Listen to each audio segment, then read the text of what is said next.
what is science? A few years ago, well, maybe more than just a few, when I was at school and university, that question was answered every time you opened a science textbook. The textbooks in the introduction always started off, science is that branch of the search for knowledge which follows the scientific method. Well, that immediately raises the question, what is the scientific method and where does it come from? The scientific method was put forward by a man called Francis Bacon, and he lived at the time of the Reformation. He proposed the scientific method for this reason. Nature carries the stamp of the Creator, whereas man's reason carries the stamp of his own folly. We will have it that all things are as we in our folly think they should be. And to get over this propensity of man to believe what he thinks is true, he proposed the scientific method. In the scientific method, the search for knowledge about any phenomenon or process involves 1. Observation and measurements. That is the very first thing. Without observations and measurements, no science. 2. A search for patterns in the observations and measurements. And of course, without observations and measurements, you can't search for patterns in them. 3. Proposal of a hypothesis to explain these patterns. 4. Design of critical experiments to test the hypothesis. It has to be an experiment which could show your hypothesis to be false. It's no good choosing an experiment that will always say yes. 5. If experimental results do not support the hypothesis, then one must search for a hypothesis which explains both the old and the new observations and measurements. Then 6. If much experimental evidence supports a hypothesis and none contradicts it, it is considered a law of science. And 7. If any observation contradicts a hypothesis, it must be abandoned and a new hypothesis sought. One can see why the great Russian scientist Mendeleev made the famous statement, science begins with measurement. If there's no measurement, science cannot even make a start. And Albert Einstein made the even more famous statement, what can be measured is science. Everything else is speculation. Now you'll notice that Bacon put forward the reason for the scientific method, for putting forward science, because nature carries the stamp of the Creator. This is a purely religious reason. Without a Creator, there is no point in doing the scientific method. Science only started when the scientific method was introduced. Many people don't like that idea, and they point to the Greeks and say, well, the Greeks were the first people who invented science. Well, they certainly did take observations and measurements. They did put forward hypotheses, but they didn't do experiments for a very good reason. They had a whole pantheon of gods, plenty of them. And their gods meddled in nature. And these gods often had petty differences and quarrels between themselves, and they used to vie with each other for the affections of beautiful damsels and such things. So there was absolutely no reason to believe that nature would always behave the same way. After all, if the gods are playing around with it, not only will it not behave the same tomorrow as today, but it will be sacrilegious to get mixed up with them. You know, we mustn't interfere with them. So they never did experiments. They did mathematics, the most powerful tool in a scientist's toolbox. They spent a lot of time developing philosophy, logic, but they didn't do science because they didn't do experiments. Pythagoras, for example, did a great deal of work in mathematics. He also put forward hypotheses. For example, he put forward a hypothesis about the notes ringing from hammers of different weights. But he didn't do an experiment to test to see if that hypothesis was correct. It was actually wrong. But he never found out it was wrong. He never did the experiment. Perhaps the greatest philosopher of all time was Aristotle, an amazing man who dealt with every field of human endeavour, art and music and playwriting and literature and science. And in his science, his biology was quite good, but his physics was completely off the mark. It was all wrong. But he never found out it was wrong because he never did any experiments to test it. And in fact, nobody did. Right until the Reformation. For 2,000 years, Aristotle's physics was accepted, taught in all the institutes of learning, and it was all wrong. It was only when Bacon introduced the scientific method at the time of the Reformation that people started doing experiments, tested it, and said, oh, look, people have been believing this for 2,000 years. It's just not right. And for exactly the same reason, science could not develop in the East, because the Eastern religions, like Hinduism, they've got more gods than the Greeks had, many of them, vast numbers of them. To expect that everything would behave in a uniform manner, that there would be uniform, universal laws underlying the behaviour of nature, makes no sense. They made no attempt to start science. Mathematics, yes, just as the Greeks did. In the same way, science could not develop in Africa. Because in Africa, nature is controlled by the spirits. And the spirits are conjured by witches and witch doctors. And to expect that things will happen in the next village the same as they happen here, why should it? There are different spirits over there. They're conjured by a different witch doctor. So to expect there would be universal laws of nature that would happen, that work the same everywhere, just wouldn't make any sense. Now, one might expect there's a much better chance that Islam might have produced science. Because, after all, there is only one God, so there you've got a chance of unity in nature. But the trouble is, Allah is, one could say, capricious. He gets involved, and the saying, it is written, it means Allah's just decided that, he's written it down, and it's going to happen. I used to live in northern Nigeria. I used to lecture at university there. And that's a Muslim area of Nigeria. I had a few Muslim friends, and one asked to go with me one day in my car, and I knew some of his friends were going to the same place, and just for interest I said, well, you're very welcome to come, but I'm surprised you're not going with your friends. He said, oh, I know my people. They don't put the brake on, they look to Allah. And another time, driving along, a chicken ran across the road just as the car was driving through, and the chicken got run over.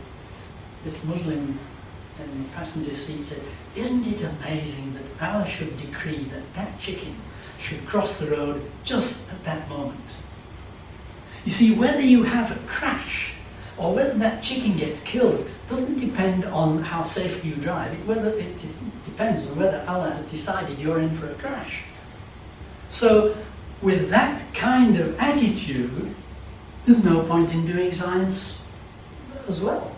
Now, the Muslim also developed mathematics. But science, no.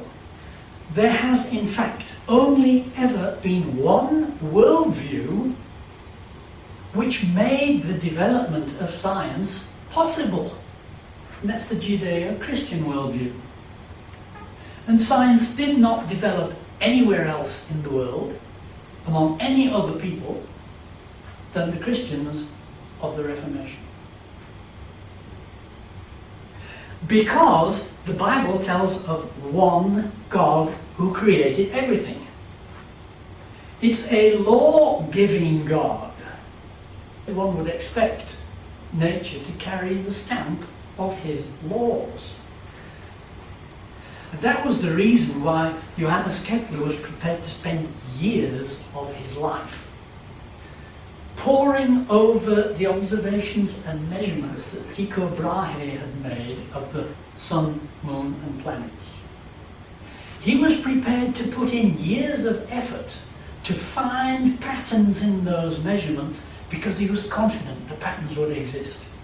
He was confident that the Creator who made the sun, the moon and the planets, did things in an orderly way, and if he searched hard enough, he would be able to find it. And after many years of very laborious calculation, they didn't have calculators in those days or computers, everything had to be done with pen and ink. Eventually, he found the pattern in those measurements and deduced that the planets orbit the sun in an elliptical orbit with the sun at the one focus. And when he discovered it, he rejoiced and said, "Isn't God wonderful to have made such an amazing plan?"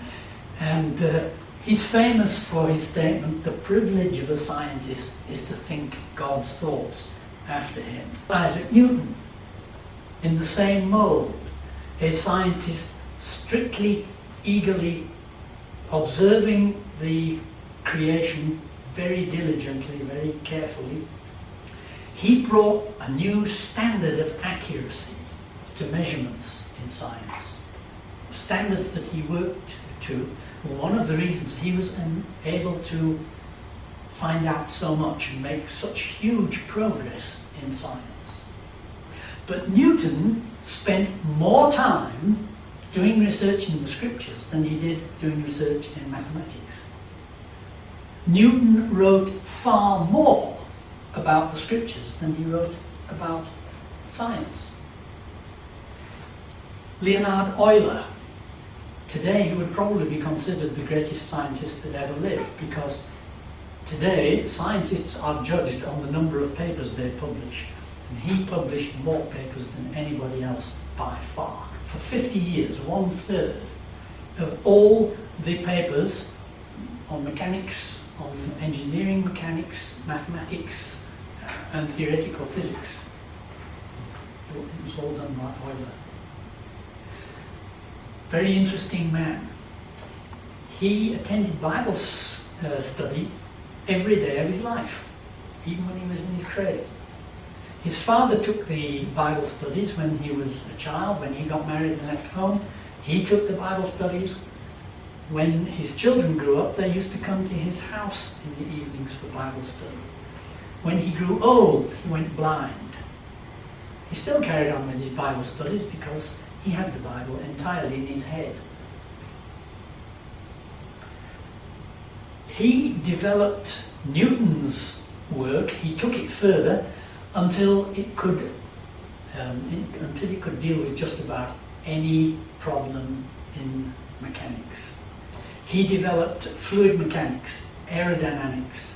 He developed the mathematics that just about all scientists use today, particularly partial differential equations. Then we have James Clerk Maxwell, who made enormous advances in electricity and magnetism. He discovered radiation, radio waves, microwaves, everything to do with that kind of thing. He said he came across his insights into his field theories by considering the way God shows himself to work in the Bible. There is long-standing benefits that have come from these people's work. Newton, for example, in his work in optics, he soon showed that it would be impossible to use lenses to make big telescopes. And he showed that the only way to go was to make telescopes using mirrors. And he made this first reflecting telescope himself. Today, all the big telescopes are reflecting telescopes. The Hubble telescope, for example. Interesting that this feat of modern technology, the science is from those early days. The design, Newton. The mechanics, getting it into orbit. Newton's work as developed and refined by Euler. The control of this thing, using the work of Maxwell. Just about everything we look at today, in communications and transport, we look at a plane like this. Who developed aerodynamics? Euler. These are controlled by radio and radar control and all things like that. It comes from Maxwell. The dynamics of getting the thing moving. Newton and Euler. Science very soon proved itself to be a field which works. And so people started coming into science who didn't have the worldview which made science possible. I'm sure you'll recognize our good friend Julian Huxley, a typical secular humanist who flooded into science seeing that it worked. But with their worldview, they had absolutely no reason to believe whatsoever that science would work. After all, a secular humanist, an atheist, has to believe everything just happens by chance. There's no design there, because there's no designer. And on such a worldview, to expect there to be universal laws, where on earth would such an idea come from? But having seen science does work, they moved into it, and they took great pains to take over in science. Now, at around about the time when Huxley was starting to make himself a power in science, Henry Dale got a Nobel Prize for work which revolutionized the study of the nervous system. And he clearly could see there's something wrong here. And he made a very interesting statement concerning science, which I'd like you to consider carefully. And science, we should insist, better than any other discipline, can hold up to its students and followers an ideal of patient devotion to the search for objective truth, with vision unclouded by personal or political motive, not tolerating any lapse from precision or neglect of any anomaly, fearing only prejudice and preconception, accepting nature's answers humbly and with courage, and giving them to the world with an unflinching fidelity. The world cannot afford to lose such a contribution to the moral framework of its civilization. Now you can see he's talking about a search for objective truth. The truth about the Creator's creation. What's not acceptable is political and personal motives. That's out. We're looking just for the truth. And this is important. The world cannot afford to lose such a contribution to its moral framework. Now you can see in that a concern. And he is concerned because he can see what's happening. He can see people like Julian Huxley moving in with a completely different agenda. And we find science dominated by people not like Henry Dale, but like this chap. He's a fairly typical, prestigious modern scientist. He holds a very prestigious position. He has the Alexander Agassiz Research Professorship at a very prestigious university, at Harvard. Richard Lewontin is a fairly typical example of a very high-profile scientist of today. And he has made statements about science too. Let's compare what he says with what we've just read from Dale. We take the side of science in spite of the patent absurdity of some of its constructs, in spite of its failure to fulfill many of its extravagant promises of health and life, in spite of the tolerance of the scientific community for unsubstantiated just so stories, because we have a prior commitment, a commitment to materialism. It's not that the methods and institutions of science somehow compel us to accept a material explanation of the phenomenal world, but on the contrary, we are forced by our a priori adherence to material causes to create an apparatus of investigation and a set of concepts that produce material explanations, no matter how counterintuitive, no matter how mystifying to the uninitiated. Moreover, that materialism is an absolute, for we cannot allow a divine foot in the door. Is he talking about the same discipline that Henry Dale was talking about? Is there any mention of a search for objective truth? There's a mention of patent absurdity and scientific just so stories, but it looks as if the main aim of this is keeping the divine foot out of the door, whatever the cost. It looks as if he's talking about something completely different. I had a very uneasy feeling about what is really wrong in science. And my eyes were opened in 1994 when I was giving a series of lectures in Heidelberg in Germany. To one of my lectures, there was a physicist from the Max Planck Institute. And when he came to the question time afterwards, he shocked me. He said, "But you're talking about the scientific method. Nobody does that anymore." Now, I had known for a long time that there were vast numbers of scientists who were not using the scientific method. But what amazed me was to find a professional scientist admitting it. This opened my eyes and I thought, aha, now that's the big problem with science. It's not science anymore. So I started looking at some recent textbooks to see what they have to say about science. And I found a very woolly introduction. Typically it would say, it's not easy to define science.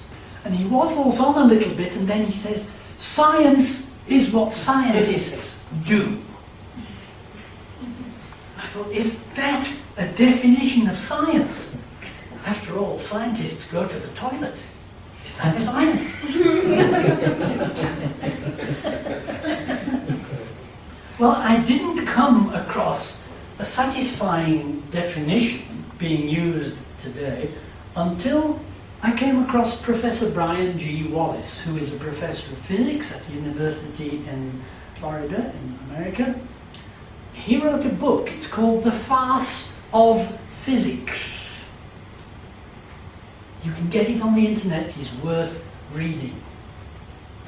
Very worth reading.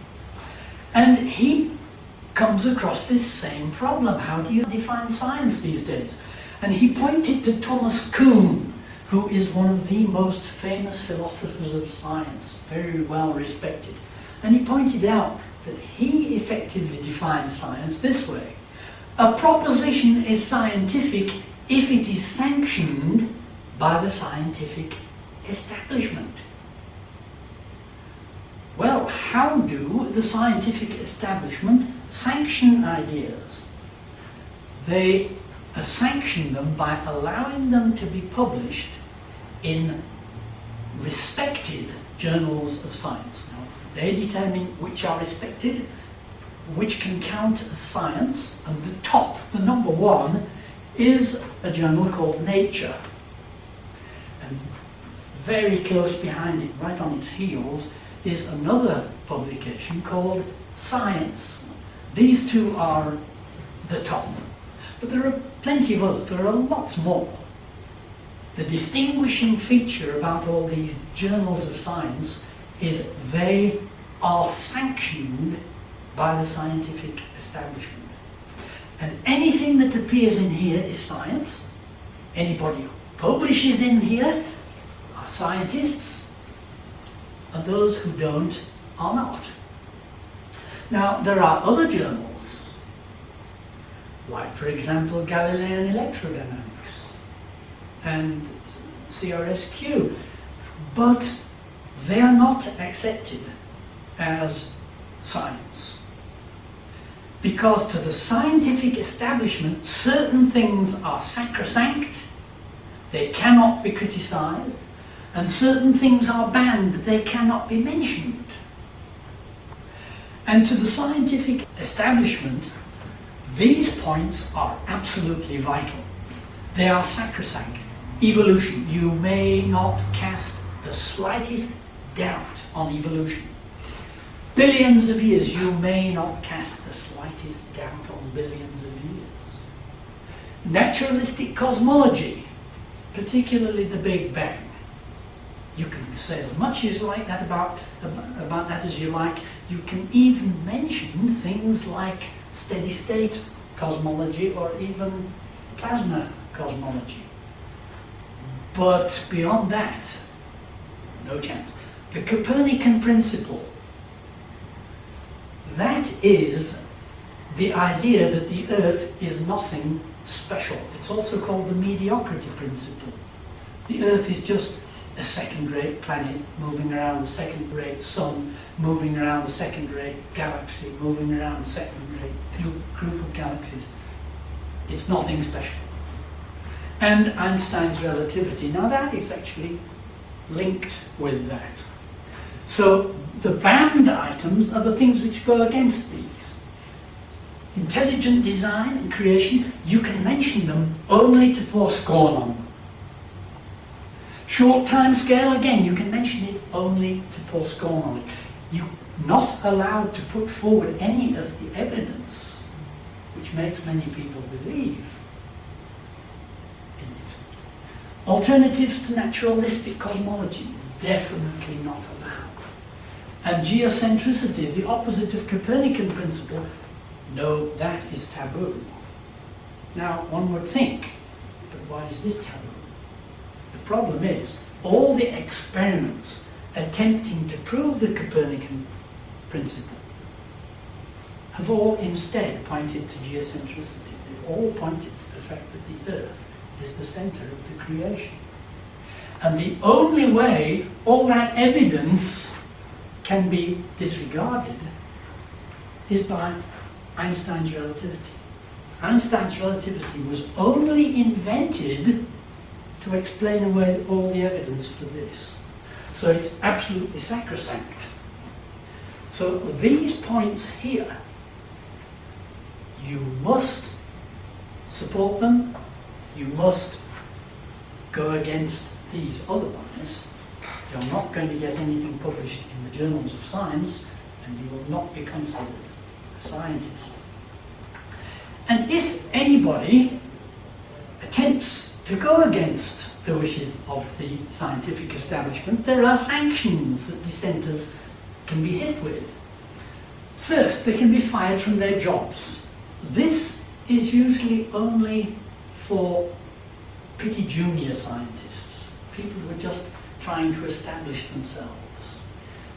If it gets to be known that they believe in any of the banned subjects, if they give a lecture on it, if they write a book on it or anything like that, they will be immediately fired from their jobs. They'll have qualifications annulled. One can spend, say, 5 years doing research for a PhD at university, and then it's found that you don't believe in evolution, And that university can simply cancel your degree. And you find that the piece of paper you've got is not a valid degree certificate. It's been cancelled. Now, when it gets to more senior people, it's not quite so easy to do that.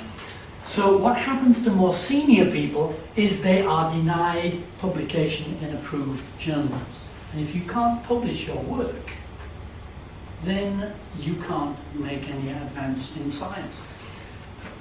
You are denied research grants. Now, without a research grant, you can't do any research, so you can't do any science. And for the very top, you are denied Nobel Prizes. Well, the first person that I've come across that bumped up against the sanctions of the establishment scientists was Professor Herbert Dingle, a very famous professor of physics, an expert on relativity. He'd written books on relativity. When he came across a very simple, very elegant and totally irrefutable proof that relativity is wrong. It's just plain false. And to his surprise, the scientific journals would not publish his proof that relativity is wrong. And he was very upset. He said, but look, this information is being deliberately suppressed. Science can't work this way. And he wrote a book, Science at the Crossroads, in which he not only put forward his disproof of relativity, but he put forward his concern about the fact that science was being run in such a way that important information could be suppressed. Quite recently, a film, Expelled, has been made. You might have seen it. It was on show in cinemas in South Africa about a year ago, and you can get the DVD at the DVD shops, by Ben Stein, and this DVD is showing people being thrown out of science, people being persecuted for not towing the line, not doing what the scientific establishment tells them to do. Now, this is mainly about juniors, people who have been thrown out and people whose qualifications have been rescinded and things like that. But the higher level people, like for example Robert Gentry, a world expert on a field of radiometric dating called radio halos. And I don't think there's anybody in the world who knows more about radio halos than he does. And when his work started to show that the Earth is probably not millions of years old, but it formed very quickly indeed, and when his work showed that things like coal seams are not millions of years old, but just a few thousand years, then he became persona non grata. He was thrown out of his job. He can't get anything published in the respected journals of science, that is. One of the reasons was because he published this book, Creation's Tiny Mystery, which gives lots of evidence that in fact the Earth was created very quickly. Then there's this man, a very senior scientist. He's called Halton Arp, and he used to be classified as being one of the top 20 astronomers in the world. But his work started to show that the expanding universe story isn't valid and the Big Bang isn't true. So all his research grants were cut off. He was banned from the telescopes. An astronomer who cannot get onto a telescope can't do any research. He can't be an astronomer if he can't get on a telescope. So his only alternative, his only option was to retire. And he wrote this book, Seeing Red, Redshift Cosmology in the Academics and Academic Science, in which he not only talks about the research which they would not publish and threw him out for, but the shenanigans of the scientific establishment as well. You may recognize this chap. When I was a student, he was my hero. a very great scientist, Fred Hoyle, he did work which was so fundamental, so striking that he had to get a Nobel Prize. But Hoyle started making noises, and he showed that the idea of evolution was a fairy story. He pointed out it's just not possible. He pointed out that the materialistic cosmologies don't work either. He made statements like the creation of the universe, like the solution of the Rubik cube, demands an intelligence.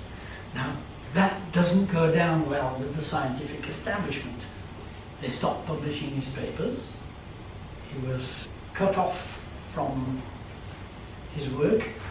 To get anything published, he had to publish it himself. For example, this book, A New View of Creation and Evolution, but that's not allowed. You're not allowed a new view of creation and evolution. You have to have the scientific establishment's view. Otherwise, you're thrown out. Now, his work demanded a Nobel Prize, but they couldn't give it to Hoyle because, well, he's now out of it. So they gave it to one of his minor collaborators, a man called William Fowler, and he was amazed. Even in his speech of acceptance, he said, well, this ought to really go to Fred Hoyle. But he couldn't, you see, because he blotted his copybook by going against the scientific establishment. If you stick within the requirements of the scientific establishment, you can become very famous. Like these two people, Joseph Haffili and Richard Keating, very famous. They published a paper in the journal Science in 1972. Now that's one of the top 2 journals. So this is real science. Now what they did was they carried atomic clocks in airliners around the world. And they wrote it up saying they had proved Einstein's relativity by the behavior of these clocks. And everybody said, wonderful! And Science published it, and they became very famous. Here we've got another man. He's called Louis Essen. If you look him up on the internet, you will find him called the Lord of Time. He knows more about time and time measurement than anybody else in the world. He has been director of the British Physics Research Institute, which has a very famous department dealing with time. He invented the atomic clock. He knows more about atomic clocks than anybody else in the world. And when he read Haffili and Keating's paper in Science, he immediately realized what they're saying is rubbish. And so he wrote a paper explaining why what they were saying could not be true. And since they had published in Science, he sent it to Science. They refused to publish it. He sent it to all sorts of journals. They refused to publish it. And eventually, 5 years later, he sent it to CRSQ, and they did publish it. But you see, that is not a journal recognized by the scientific establishment, so it's not science. But even though it's not science, it is a journal in which one can find very interesting science, but it's not recognized as science by the establishment. Quite a number of people read that.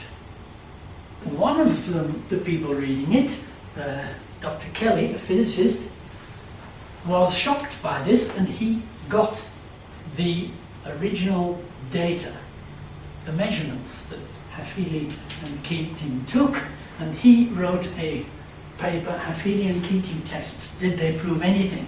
The abstract says this: the original test results were not published by Haffili and Keating in their famous 1972 paper. They published figures that were radically different from the actual test results, which are here published for the first time. The analysis of the real data shows that there's no credence that can be given to the conclusions of Haffley and Keating. Now you can download this paper, also for free, off the internet, but it's not science, because it's not published in one of the journals that the scientific establishment sanctions. So the paper written on this forged data, yes, that's science.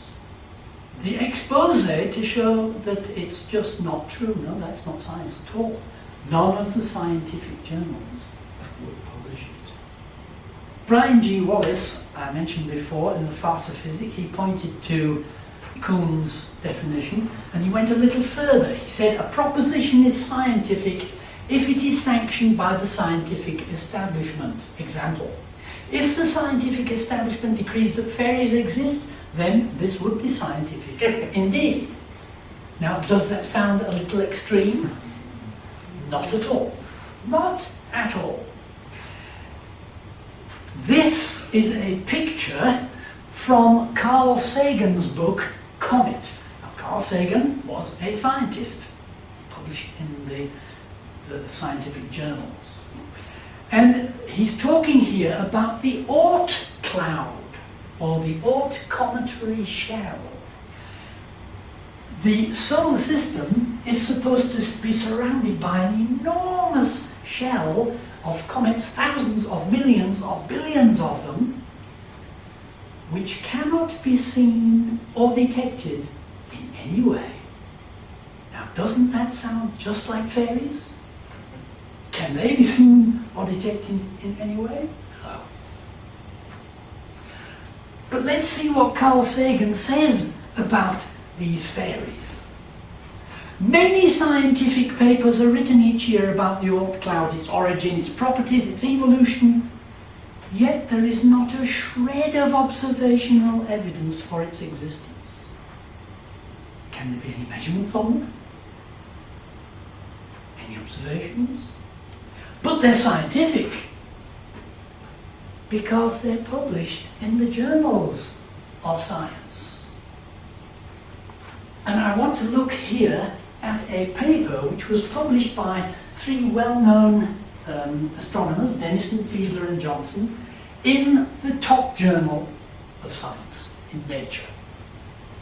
Now they describe a quasar which they could see in their radio telescope, and over a period of about a week it gradually disappeared, and eventually there was just about nothing left. And then over a week it started to come back again, and there they had it here. Now they explained this in terms of what they call an extreme scattering event structure, an ESE structure, made up of electrons and neutrons and various hypothetical particles. And they said, well, what happened is this structure moved over the quasar and gradually obscured it and then went out of the way again. Now, this paper was reviewed in Astronomy by Gerrit Elf-Schuur. Let's see what he had to say about this paper.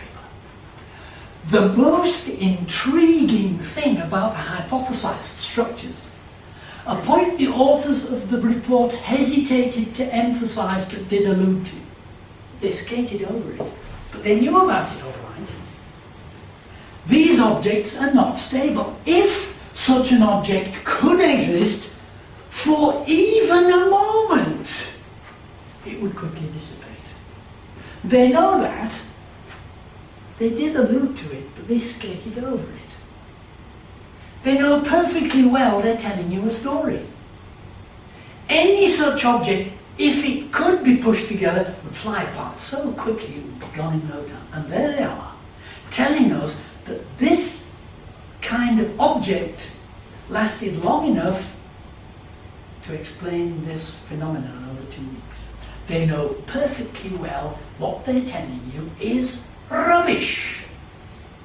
So does Schuur jump on them and say, well, these people shouldn't be telling us fairy stories in the top journal of science, should they? Well, let's see what he says. They could either attempt to explain the radio brightness change and ignore the stability problem, or they could confront the stability issue and be unable to explain the radio variations. In other words, have no paper to write. But the prestige of a scientist today depends on the number of papers he gets published, especially in the top journals. Now, it doesn't matter whether those papers are true. It doesn't matter if they're important. You've just got to get them published in Nature. So these people are telling us a fairy story just so they can get another paper behind their name. Well, does Fuskia come down on them like a ton of bricks and say, these people should be thrown out? Let's see what he says. Like all good scientists, they're able to tolerate the ambiguities in their model. All the other scientists are doing exactly the same thing. Worthless lies in the journals of science. When I confronted scientists with this, I was amazed at the response. They said, oh, but this paper's 5 years old. It doesn't matter. You see, today we have throwaway science. After 5 years, everybody knows it's been disproved, or it's useless, or it's worthless. It takes 5 years to disprove something.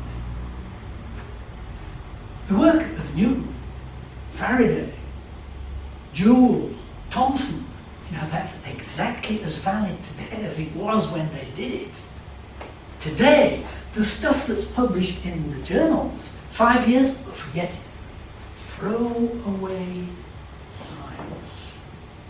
A very famous theologian, Abraham Kuyper, made a prediction quite a number of years ago. He said there will be two different kinds of science. He could see what was happening in science. He said there will be regenerate science and unregenerate science. Nobody refers to regenerate science and unregenerate science. What he meant was regenerate science by people saved by the blood of Jesus, regenerated in the Spirit, and science done by unsaved people. And he said, these people will look at what they're doing and saying, that's not science.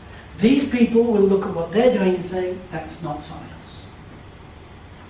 Amazing prediction, and yet,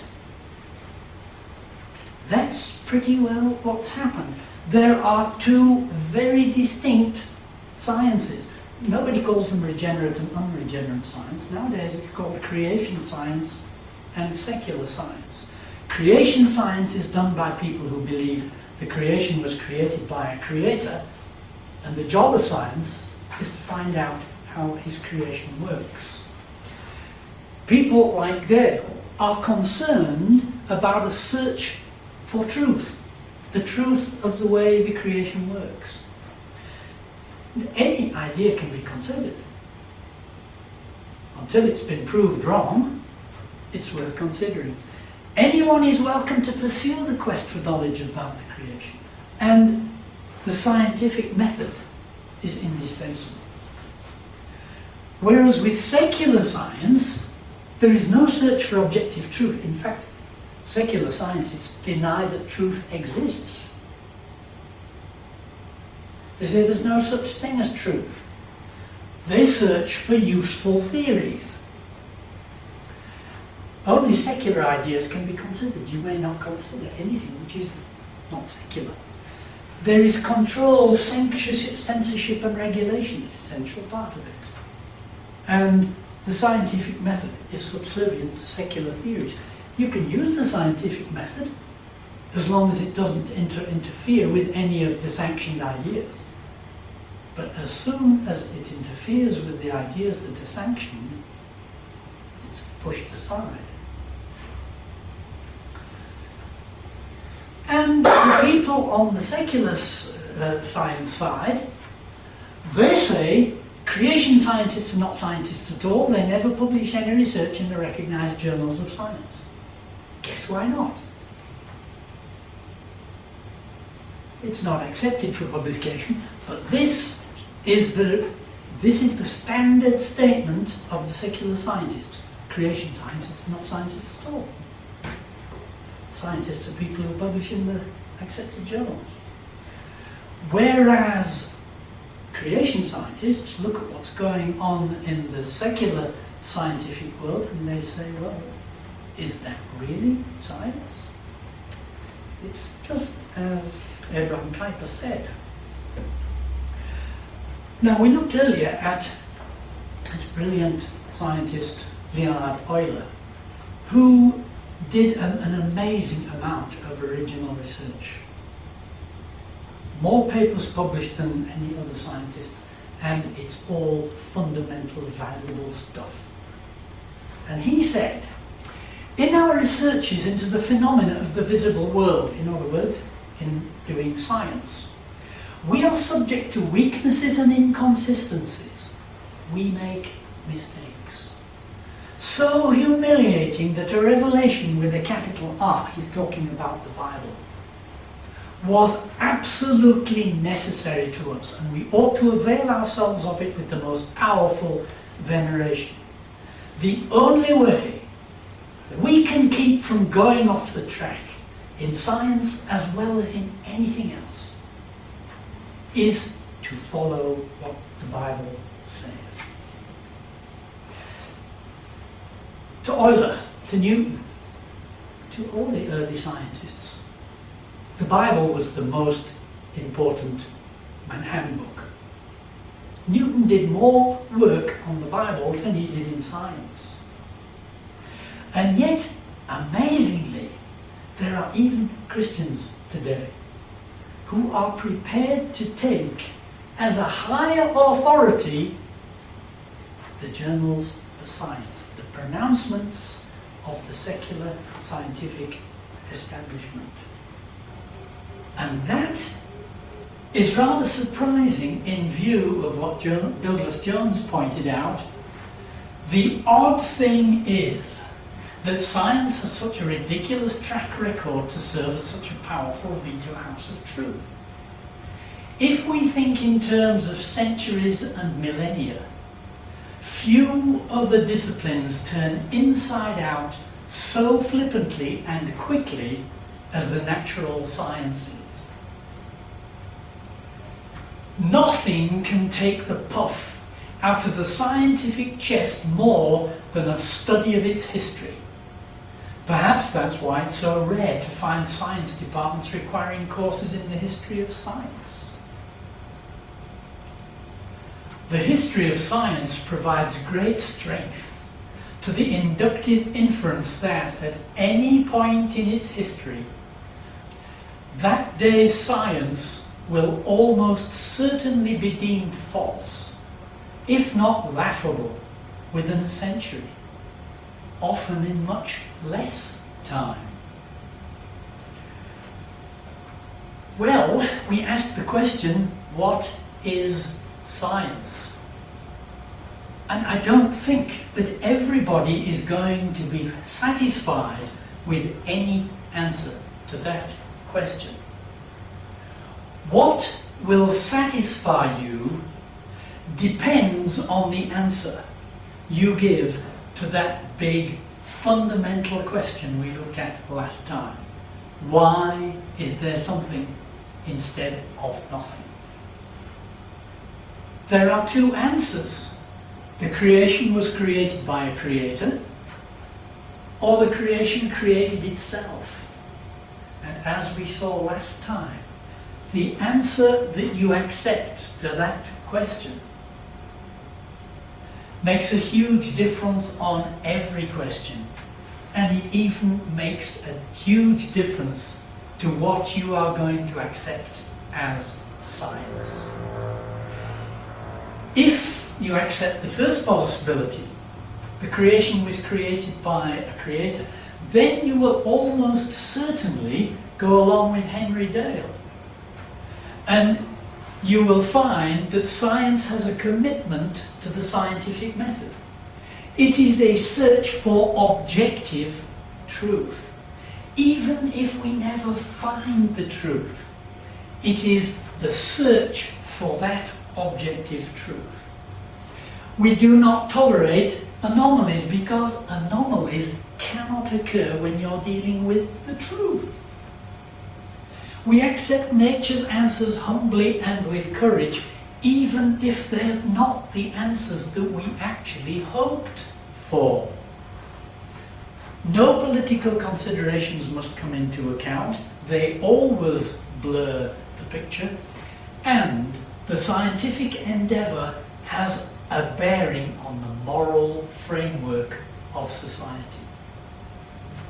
Now, on the other hand, if you accept that the creation created itself, you will have a view probably very much like that of Richard Lewontin,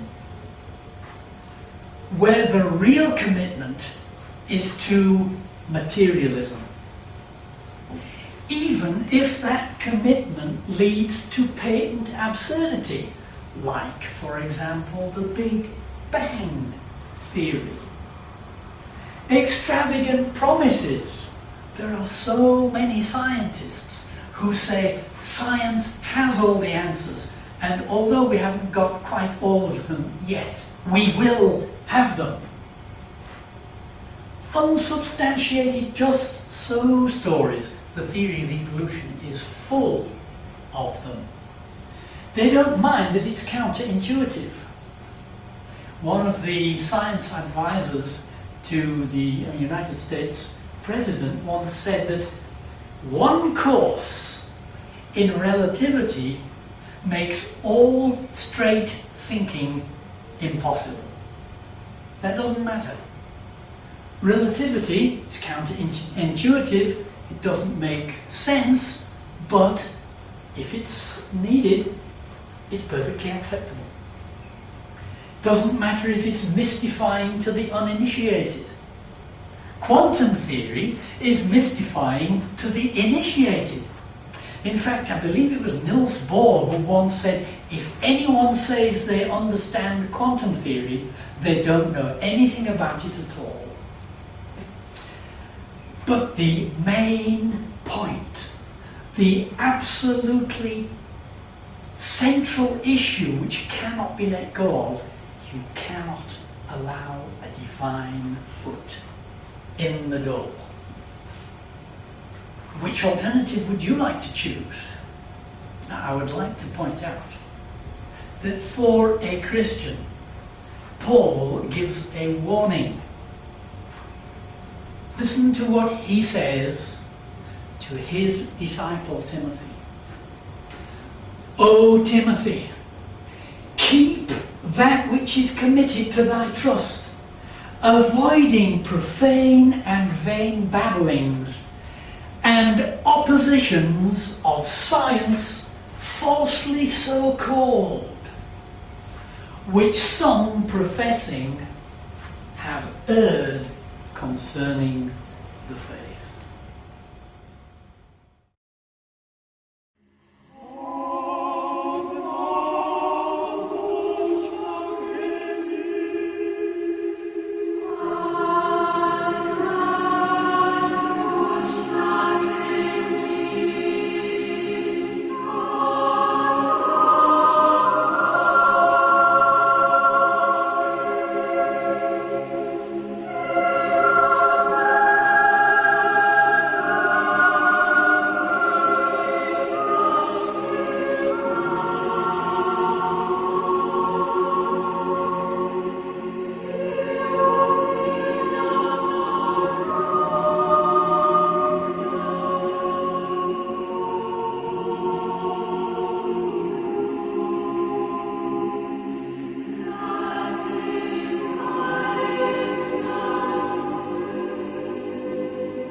I feel that the scientific method is supposed to devalue human life, devalue the creation, so that humanity does not seek out God.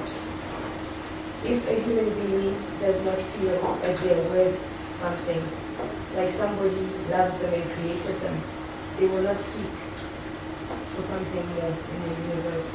So I think that's the main aim of all this propaganda. It's to take away people's self-worth so that they do not seek out the one who loves them, the one who created them.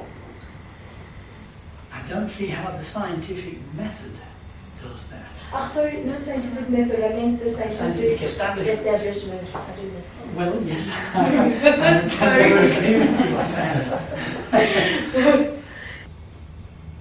I think in the minds of the people who are pushing the scientific establishment, they are wanting to justify their worldview.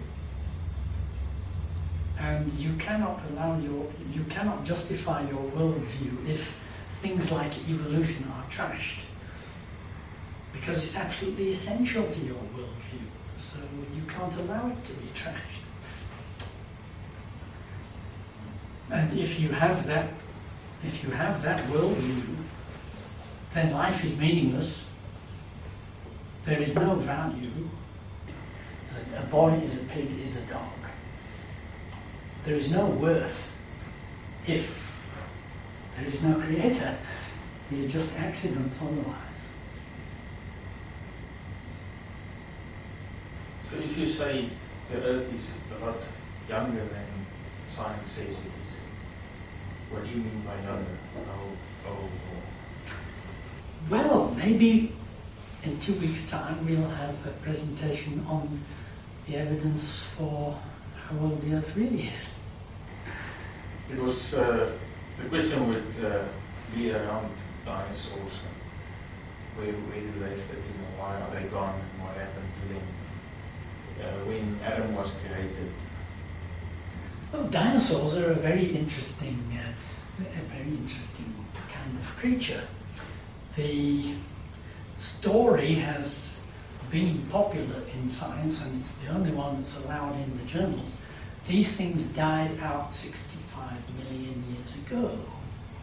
It's a very nice story, but there have been a number of problems with that. First of all, there are descriptions of dinosaurs in ancient writings. For example, the history of Geoffrey of Monmouth. Now it's interesting that he is taken as being authoritative. What he writes is taken as being exact history, except when he talks about dinosaurs. People say, well, here he must be making it up, because we know dinosaurs weren't around for him to write about. Then there are dinosaurs carved in all sorts of places where they shouldn't be, like on the gates of Babylon, Angkor Wat. There are temples even more recent than Angkor Wat, where there are recognized carvings of dinosaurs. And these temples, they worshipped the various animals as gods. And among the animals they worshipped, there are these dinosaurs. When Alexander the Great did his conquests, he took a historian with him. Well, there may have been more than one, but he wanted everything recorded. And when he got to India, his historian writes that the Indians were more concerned that his army would kill their enormous gods, which they worshipped, animals they worshipped as gods. They were more concerned about that than he would overrun the country. Recently, a paleontologist in America, a woman called Mary Schweitzer, discovered that dinosaur remains that she was dealing with had still got flexible blood vessels in them. And those blood vessels still contained recognizable blood cells. Now we know a lot about blood cells. One of the things we know is they don't last millions of years. There have been sections of DNA found from dinosaurs. DNA is made up of 100% right-handed sugars, and it produces proteins which are 100% left-handed amino acids. But when something dies, they start to become a racemic mixture again. Some of the left-handed start to switch to right, some of the right-handed start to switch to left. And observations show that even under the best conditions, in 50,000 years, there would not be enough left to form a recognizable piece of a protein. And yet recognizable pieces of dinosaur protein and DNA have been found, which means there's absolutely no chance they can be 50 million years old. No chance at all. Now, when you consider the fact that people like Geoffrey of Monmouth wrote about dinosaurs, that there are carvings and rock paintings of dinosaurs. There are carved dinosaurs in temples which are not that ancient. The whole story doesn't seem to fit very well with all those millions of years. It doesn't fit at all. But now, when you combine that with the latest research in microbiology, you find that not only dinosaurs don't fit with millions of years, no life does. The rate at which DNA is deteriorating is vastly faster than anybody had imagined.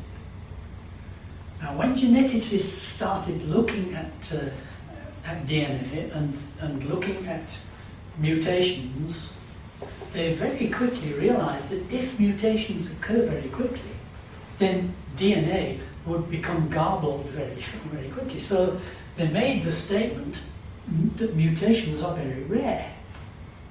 And they believed that because for millions of years of life, they would have to be very rare, otherwise there would be a problem of what they call error catastrophe. Now the recent research shows that at least 300 mutations occur every generation. Now that is disaster in a short order. You cannot have many generations before the DNA becomes so garbled that life is not viable. So you cannot push life very far back, because at 300 mutations per generation, you don't have to go very far back before you've got no mutations, you're at perfection. And you can't go very much further before you've got such garbled DNA that it's no good anymore. Now, a few years ago, I was in France giving some lectures, and some research was pointed out to me by a group in France where they had been looking at sterility in men. Now, the reason why they look at male sterility is because it's so much easier to test. It's very difficult in women because they've got a very complicated reproductive system, but men's reproductive system is much simpler and much easier to test. And they found that sterility in men in France is increasing at 1.5% per year.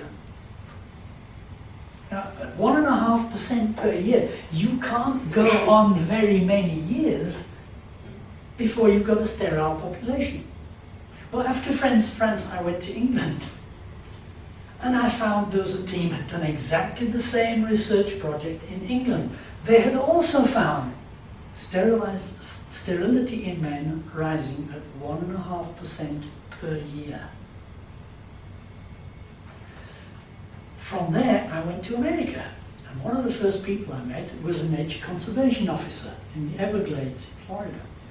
And he was very worried. He said, "We have looked for a year, and we haven't found one male panther that is not sterile. And he said the problem with the Everglades alligators is nearly as bad. We hardly find any male alligators that are not sterile. The whole population is going to die out unless something drastic happens.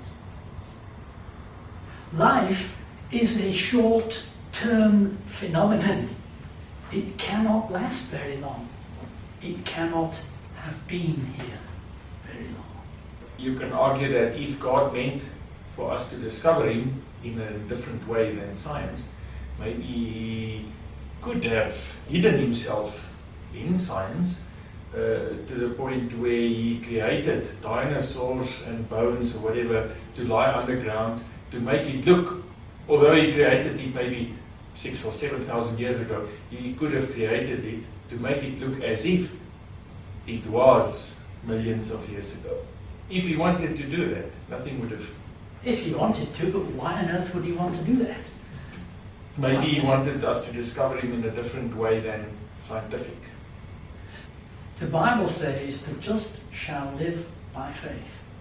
It doesn't say the just shall live by faith until science proves it makes it happen. No, it says the just shall live by faith. So you will never, ever be able to prove God with science or any other way. So what is the point then of disproving science? Well, now, you see, as far as the secular humanist goes, he has to believe in evolution. There is no alternative, because unless there is evolution, the only alternative is creation. But you see, the argument of the secular population is that although Christians try to disprove evolution, it does not prove God. True, it doesn't. For a Christian, whether evolution is true or not is irrelevant, except that the Bible says God created. Because the Creator, God, could have used any way he wanted. If he'd wanted to, he could have used evolution. But he gives us his word in which he tells us he created it, he spoke it into being. So, as far as a Christian is concerned, God simply told us how he did it. As far as the person who does not want to believe in God goes, he has to believe it happened over a long period by chance. It has to be a long period because we observe things today and if they change so slowly, we can't observe it. Therefore, it must have happened over a very, very long time. So, a huge time span is absolutely essential for someone who wants to believe in evolution. And if you don't want to believe in a creator, you more or less have to believe in evolution. There's no alternative. So I think it's quite easy to see that the secular humanist realizes his position can be disproved. Now, I had a very interesting example of this a few years ago in Russia. I was at a university, and the director of this university, he somehow got on quite well with me, and he decided that I should give a lecture to every department in the entire university. So I went off to arrange a time, and everybody arranged a time for a lecture except the English department. Now the English department said, well, we don't want a lecture, we want some practice for our final year students. We want you to take a discussion group discussing South African politics to give our students some practice in speaking English. So I thought, oh, well, that's not what I came for, but if that's all I can do, all right. So I came to the English department after I'd been to the history department, where I gave a lecture on the disastrous influence on society of evolution theory.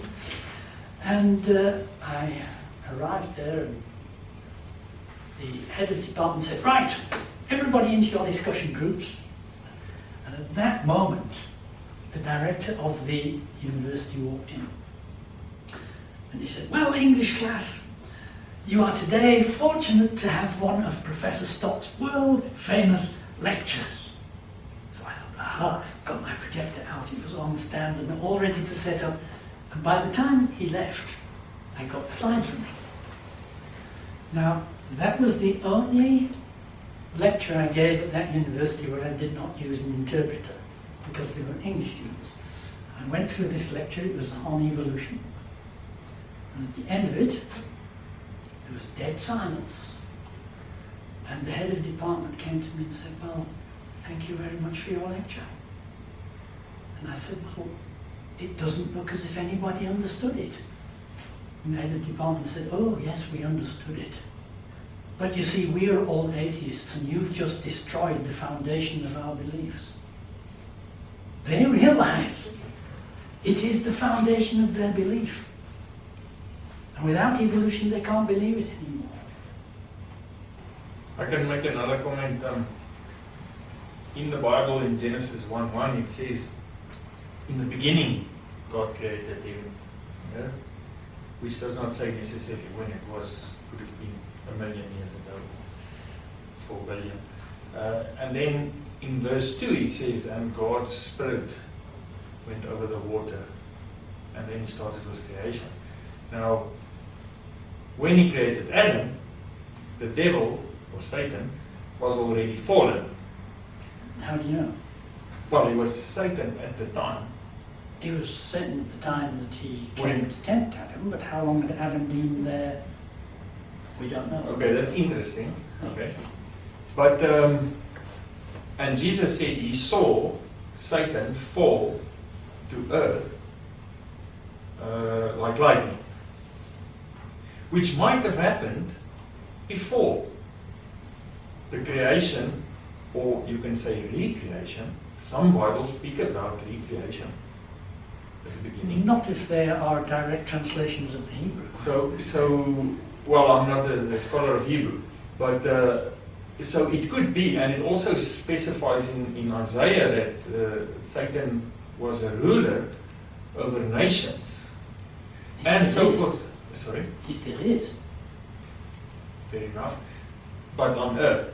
So you can argue that earth was there long ago. It was created in the beginning by God, whether that was 4 billion years ago or not, or whatever method God used. I'm not a evolution theorist or whatever, but it could be that earth has been there for a long time. It was then destroyed, maybe with the fall of Satan or something or other, whatever. And then when Adam was created, Satan was, 6 days later, Satan was there already, Satan. So the argument, you can argue that. Oh, you can argue. Unfortunately, I haven't got my Bible with me. It's a very interesting thing to do, to go through Genesis chapter 1. On his cell phone is called. Have you got? No. A genuine Bible. I've got an online version. A what? Genuine one. Have you got a genuine Bible or a corruption, like a Message or a New International Perversion or something like that? I can tell you, it's do you want the English one? Do you have an authorized? It's a KJV complete. That'd be fine. Go Bible. In the beginning, God created the heaven and the earth. Now, I would suggest that that is a heading. Now, it may not be, but I'll give you my reasons for thinking it is shortly. But there are plenty of examples of things starting off with a heading. The word there for heaven. It is the Hebrew word shamayim, which is in the dual, just as a pair of trousers or a pair of scissors in the dual. You have one thing with two aspects, and that.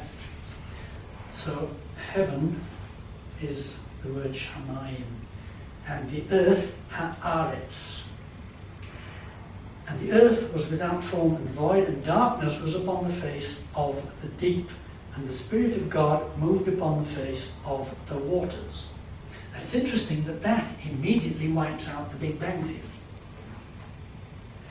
Because the first material that's mentioned here is water. The Big Bang requires the first thing that's produced is hydrogen. And this hydrogen has to collect into stars, and you've got to have nuclear reactions going on which eventually build up oxygen. And then when stars explode, those which become supernovas, you have these elements thrown about the universe, and then at last now you can have hydrogen combining with oxygen and you can get water. Millions and millions of years after the Big Bang. So here we've got a direct refutation of the Big Bang theory, because the first thing that's mentioned here is water. Sorry to interrupt, but the assumption that you are making is that that water was in a deformed earth. But it could be that the earth was destroyed with water, again with water, the second time with Noah. Well, let's carry on and see if that's possible. Okay? And God said, "Let there be light," and there was light. And God saw the light, that it was good, and God divided the light from the darkness, and God called the light day, and the darkness he called night, and the evening and the morning were the first day. Now you see this light that he creates, there's no light bearer there. It doesn't say he created a sun or a star or a flashlight. He creates light, but there's no light bearer. And this light defines time. Until that light is created, there is no definition of time. What happened had no measure. That measure is determined by the light. Now, what on earth that could be is a difficult question, because science can't tell us what light is. Science can tell us some things about what light does, but what light is, it's a mystery. There are some observations which can only be explained if light is some kind of a waveform. But then, to be a waveform, it has to have a medium to travel through. And there are other observations which can only be explained if light is like a particle. So you've got a whole stack of experiments. Light has to be some kind of a wave. You've got a whole stack of experiments where it appears light has to be a quantum, some kind of a particle. And it doesn't help to try and combine them and say, well, light must be a wavicle, because there aren't any experiments which are explained by a wavicle. So what does this tell us? Well, we don't know what light is. So what this light was that God created, we don't know, but we do know that it defines time. Until this light was defined, there's no day, there's no night, there's no time measure. Now, it's hard to see how this can be, but the way I visualize it is this. If God created this light in some kind of a circuit, and it takes one day to go around this circuit, we now have a definition. Where the light is, it's day. Where it's not, it's night. And we have a definition of this time, day. So it's after he creates the light that he can say, and the evening and the morning were the first day. So how long he was hovering over the waters, it's not a meaningful question. Because the measure, the means of measuring this light, this night and day, is only created and then one can talk about a day. And God said, let there be a firmament in the midst of the waters, and let it divide the waters from the waters. You'll notice we still only have one physical material, water. And he creates something else called the firmament. I don't think we're in a position yet to decide what that is, but it's somewhere in the midst of the waters, dividing the waters below it from the waters above it. And God called the firmament heaven. And the evening and the morning were the second day. Now, it's interesting here, the firmament he makes on the second day, and that is this heaven, the word shamayim, the same one that we find in verse 1. So this is one of the reasons I think the first verse is a heading. In the beginning he made heaven and earth, and the heaven he made on the second day. And God said, let the waters under the heaven be gathered together into one place, and let the dry land appear. And it was so. Now, here we've got something interesting. We've got water below, water above, the firmament in between, and in the water below, he says, let dry land appear. And dry land does appear. Now, this reminds me of Jesus' first miracle. What was the first thing Jesus did? He took water and he made something else from it. Wine in this case. And it looks here as if the original material is water, and God creates land, dry land, out of the water, and that fits in very well with 2 Peter chapter 3, where it says God created the earth out of the water and standing in the water, whereby the world that then was overflowed.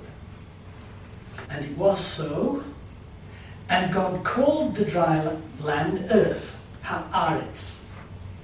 That's also what we find in verse 1, God in the beginning, God created heaven and the earth, and here we have the heaven created on day 2, the earth created on day 3. Now, I may be wrong about that, but that's the way, in reading it, I see it.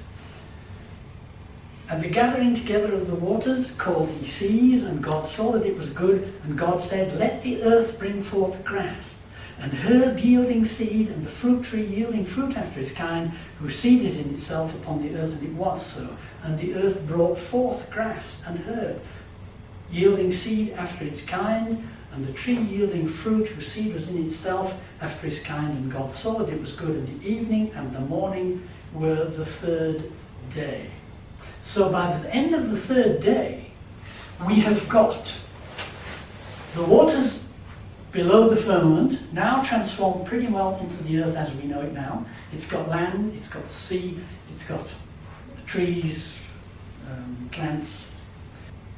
And God said, let there be lights in the firmament of the heaven to divide the day from the night, and let them be for signs and for seasons and for days and for years. And let them be for lights in the firmament of the heaven to give light upon the earth. And it was so. And God made 2 great lights, the greater light to rule the day and the lesser light to rule the night. He made the stars also. And God set them in the firmament of the heaven to give light upon the earth, and to rule over the day and over the night, and to divide the light from the darkness. And God saw that it was good, and the evening and the morning were the 4th day. So here we have now an indication of what this firmament is. It's the place where the sun, the moon, and the stars are. It's what we today would call space. So we've got the waters below, turned in the earth much as we know it now, space, then the waters above, and now we've got the sun, the moon, and the stars, and they are for signs, for seasons, for days, and for years. Now, days are defined by that light that God created on the first day. But it would appear to me from this that we cannot see that light. Maybe it is of a wavelength we are not sensitive to. Maybe it is outside the waters above and therefore is not visible for some reason. But it appears that the sun, the moon, and the stars are set there for a time measure that we can see. And presumably they are in synchronous movement with the fundamental time-defining light that was created on the second day.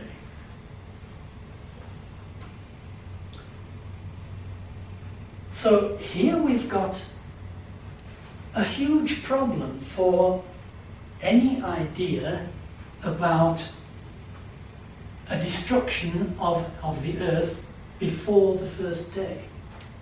Because after that, in the beginning, all we've got is water. And it's not just that we've got an earth that's covered with water, we've only got water. And the firmament is created in the midst of this water. And then in several places it says God created the firmament and stretched it out. So this firmament is surrounded by the water above, and the earth is only turned into the earth after this separation has taken place between the waters above by space, and then there is no sun, moon, stars. So if there was any sort of existence before day 4, it was entirely in the dark and could not have lasted very long. Now, he created the plants on the first day. It's quite possible for plants to go for a day with no light. It's not possible for plants to go much longer with no light. So we're not talking here about some enormous period of time, because those plants would not survive with no sun. Now, we're faced here with a cosmology which is utterly and completely different to the cosmology that the secular humanists put forward. It's completely different to the cosmology that we are taught in school, the cosmology we are brought up on. Utterly and completely different. We have got the earth, we have got space around it with the sun, moon and stars, and we've got the waters above. And what have we got above that? Well, I only find one place in the Bible where it tells us what's above. Because in Psalm 8 it says God has set his glory above the heavens. And probably the reason why we can't see it is it's the other side of the waters above. Now, the waters above are only mentioned, as far as I can remember, in one other place. That's in Psalm 148, where it's calling upon the whole of creation to praise God. And it says, praise him, you heavens of heavens, praise him, you stars of light, and praise him, ye waters that be above the heavens. And we've had amazing proof that they're still here now. Because in, I suppose it would be in the 1970s, Penzias and Wilson, two very famous scientists, built a detector. And they wanted to scan the skies for microwave sources. They thought, well, there are X-ray sources, there are light sources, maybe there are microwave sources. So they built their antenna and pointed at the sky, hoping to find little points where they got microwave emissions. But to their surprise, they found everywhere they pointed this antenna, there was a uniform microwave emission at just over 2 degrees absolute. That's extremely cold. Minus 270 degrees. Everywhere. And they were amazed. They said, well, what can this be? How on earth can there be this uniform background and everywhere the same temperature? Now, obviously, they have found the waters above. They found this water is uniform. It's at a uniform temperature now. At only 2 degrees absolute, it's probably frozen solid. But there it is. But what did the scientific establishment say? They said, oh my, what can this be? Oh yes, this must be the echo of the Big Bang. Now, did you know that an explosion could leave an echo 2 degrees above absolute zero everywhere, totally uniform? Well, this idea is very popular, but there are enormous problems for it.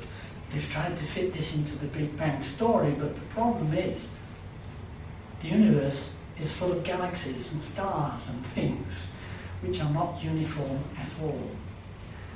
And if there were such a thing as an echo from the Big Bang, it would not be uniform at all. It would have the imprint of stars and galaxies on it. So it's very obvious what it is. It's the waters above. But you won't find the scientific community accepting that. They will carry on with fairy stories like echoes of the Big Bang. But it's there.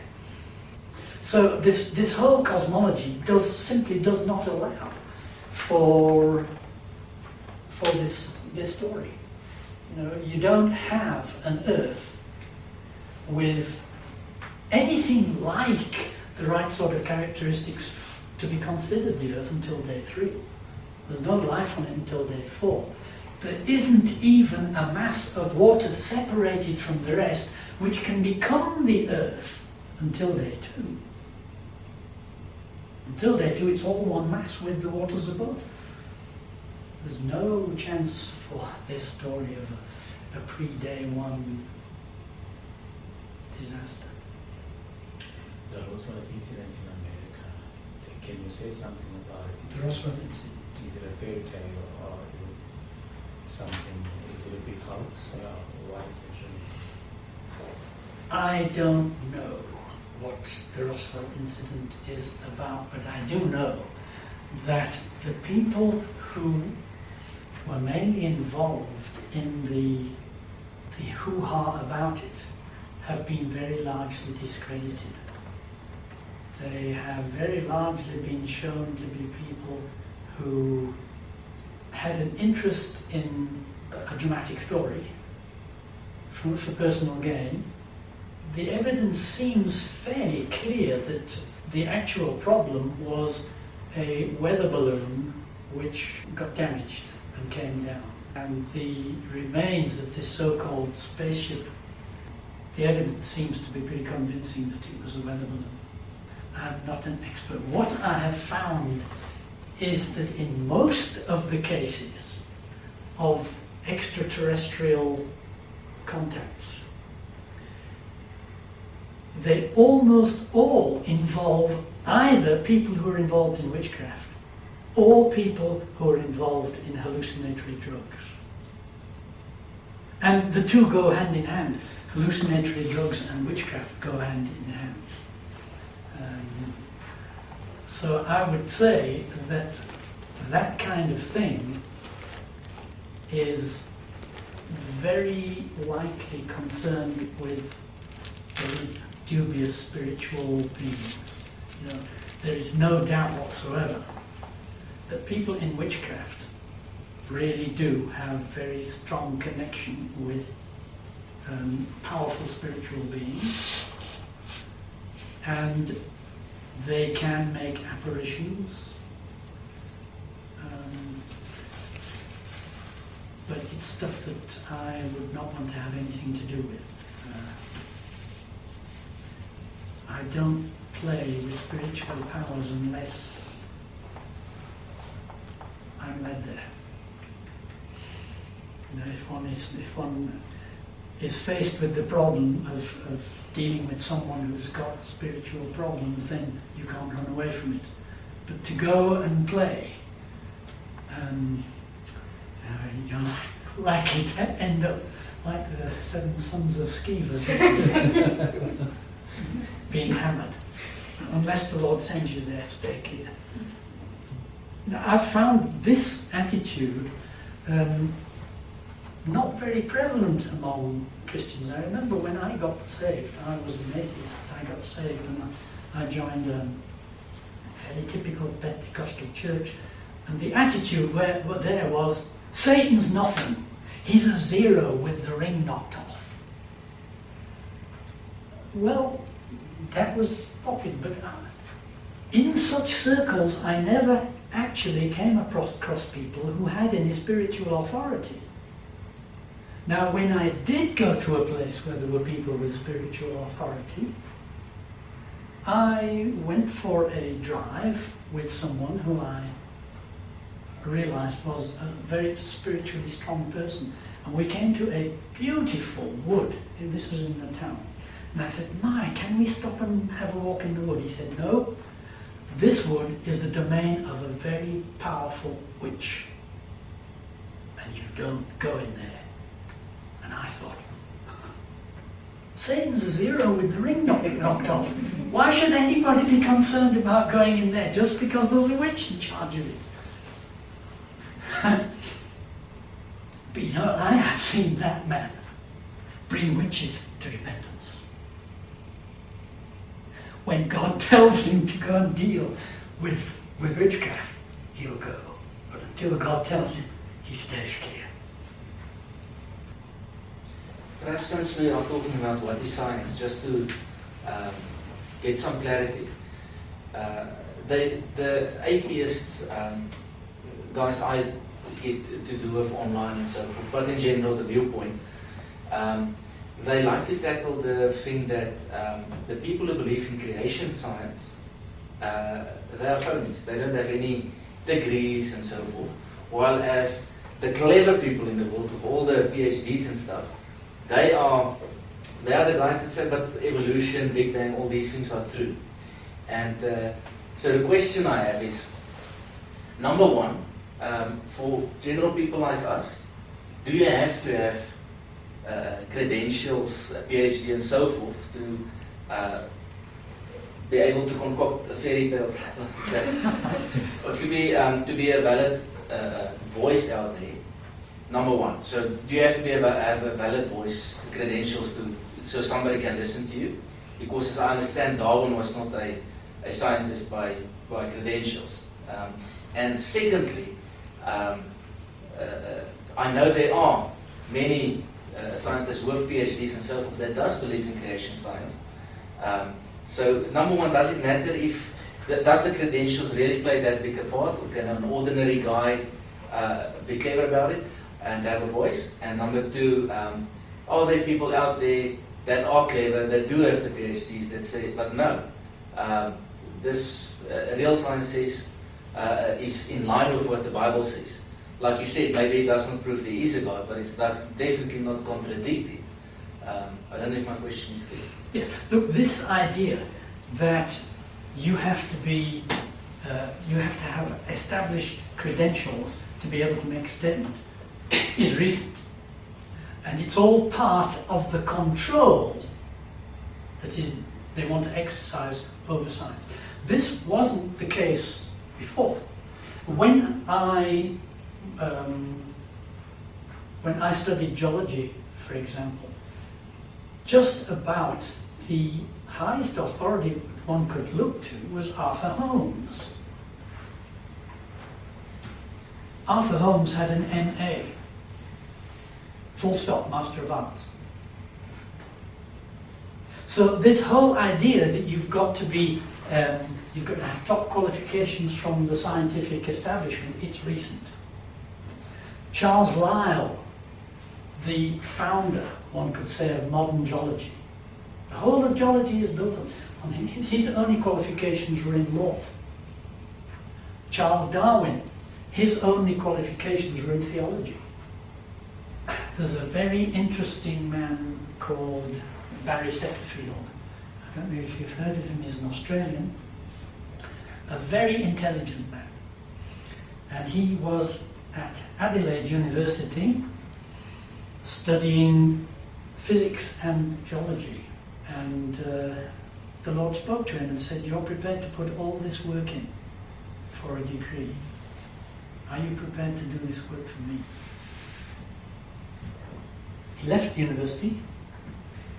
He studied entirely on his own. He has no qualifications at all. And yet he's one of the most brilliant scientists around. it was thanks to him that I got into this kind of thing. This was a deliberate choice to be a nothing and a nobody. Because the Bible says God uses those who are small in the eyes of the world. If you're a nothing and a nobody, God can use you. If you're something special, well, you can look after yourself, but God won't use you. God uses the despised of this world. And that's, Barry Setterfield is quite happy to be despised by this world, but used by God. As far as I'm concerned, a PhD in science today means